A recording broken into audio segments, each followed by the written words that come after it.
আজ থেকে আমি শুরু করতে চলেছি উচ্চ মাধ্যমিকের এবিটিএ টেস্ট পেপারের অ্যান্সার কি, ইংরেজি grammar solution. ABTA test paper HS solve করতে চলেছি আগামী 2024 এইচএস পরীক্ষার জন্য। আজকের প্রথম ক্লাসে আমি আলোচনা করব 28 পেজের ইংরেজি গ্রামার নিয়ে। চলো শুরু করা যাক আজকের ক্লাস।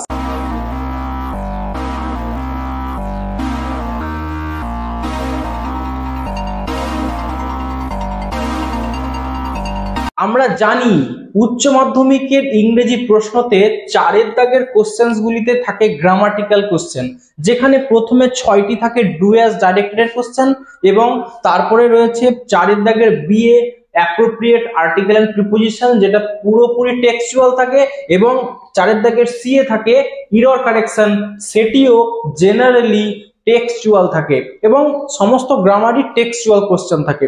চলো আমরা দেখে নেব প্রত্যেকটি কোশ্চেন এবং তাদের অ্যান্সার এক্সপ্লেনেশন সহ।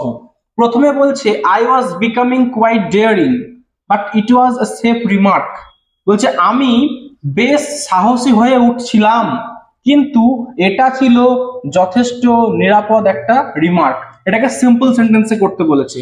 তো আমি এখানে করেছি in spite of my becoming quite daring it was a safe remark. এখানে যদি অনেকে করে in spite of my daring, মানে এইটুকু অংশ যদি কেউ বাদ দিয়ে দেয় তাহলে কিন্তু অ্যান্সারটা সিম্পল সেন্টেন্সেই থাকবে। In spite of my daring it was a safe remark, বা in spite of my becoming quite daring it was a safe remark. Grammatically দুটোই ঠিক। 2 দাগের questions his answer filled me with strange energy and enthusiasm, এটাকে voice change করতে বলেছে। এখানে দেখো এইটা হচ্ছে অবজেক্ট আর হিজ অ্যান্সারটা হচ্ছে সাবজেক্ট, তাহলে আমি অবজেক্টটাকে সাবজেক্টে নিয়ে এসে চেঞ্জ করব। তাহলে অ্যান্সারটি হলো I was filled with strange energy and enthusiasm by his answer. Next the woman said what did you want to do that for, narration change করতে দিয়েছে, ইন্টারোগেটিভ সেন্টেন্স ডাব্লিউএস যুক্ত। সেক্ষেত্রে দ্য ওম্যান আস্কড হোয়াট, এখানে did you want এটাকে assertive করলে হয় you wanted. এখানে you বলতে কিন্তু রোজারকে বোঝানো হচ্ছে। আমরা জানি এটা থ্যাংক ইউ ম্যাম থেকে নেওয়া হয়েছে, রোজারকে ইন্ডিকেট করছে। এখানে কিন্তু অবজেক্ট নাই, তবুও আমাদেরকে ধরে নিতে হবে এখানে অবজেক্টটি হচ্ছে রোজার, এবং সেই অনুযায়ী ইউটা চেঞ্জ হয়েছে হিতে। তাহলে ইউ ওয়ান্টেড পাস্ট ইনডিফিনিট থেকে রিপোর্টিং ভার্ব পাস্ট টেন্সে থাকার জন্য পাস্ট পারফেক্ট টেন্সে হয়েছে। তাহলে what he had wanted to do that for. Next 4 দাগ when the Tsar approached the hermit was digging the ground in front of his hut, split করতে দিয়েছে, অর্থাৎ যতগুলো সম্ভব সেন্টেন্সে ভেঙে ভেঙে লিখতে হবে। প্রথম আমি সেন্টেন্সটা লিখেছি the Tsar approached, দ্বিতীয় সেন্টেন্সটা লিখেছি the hermit was digging the ground, তৃতীয় সেন্টেন্সটা লিখেছি it was in front of his hut। Next 5 দাগ the humming insects do not disturb his rest, disturb K adjective ফর্মে করে ডিরাইভ করতে বলেছে। প্রথমে খুব মুশকিল মনে হচ্ছিল, কিন্তু পরে দেখলাম ইস এটা তো ভয়েস চেঞ্জ করলেই ডিস্টার্বটা অ্যাডজেক্টিভ ফর্মে চলে আসছে। His rest is not disturbed, এই যে ডিস্টার্ব এটা হচ্ছে adjective form, disturb by humming insects. অথবা এরকম ভাবে আমি ভাবছিলাম যে the humming insects do not make his rest disturbed, ওখানেও কিন্তু ডিস্টার্বটা অ্যাডজেক্টিভ ফর্মে ছিল।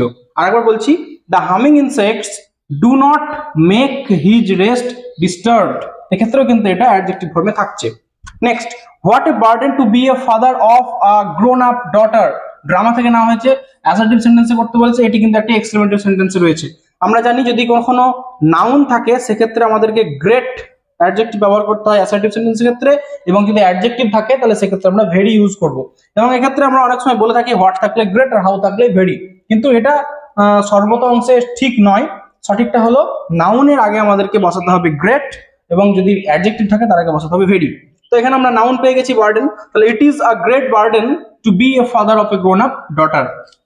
নেক্সট আবার 4 দাগ চলে আসছে আমাদের অ্যাপ্রোপ্রিয়েট প্রিপোজিশন, যেটা পুরোপুরি টেক্সচুয়াল কোশ্চেন এবং এটা নেওয়া হয়েছে থ্যাংক ইউ ম্যাম থেকে। তো আমি উত্তরটি পড়ছি এবং শুধুমাত্র উত্তরটি আমি এখানে লিখে দিয়েছি, তোমরা একটু পজ করে দেখে নিতে পারো। আমি একটা ছবিও দেওয়ার চেষ্টা করব।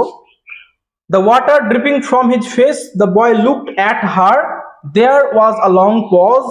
After he had dried his face and not knowing what else to do, dried it again. The boy turned around, wondering what next. The door was open, he could make a dash for it down the hall. তাহলে এখানে আমার answer গুলো যেটা দাঁড়ালো সেটা হলো the, from, at, to, around, for. এবারে next 4 দাগে সি চলেছে, এরর কারেকশন।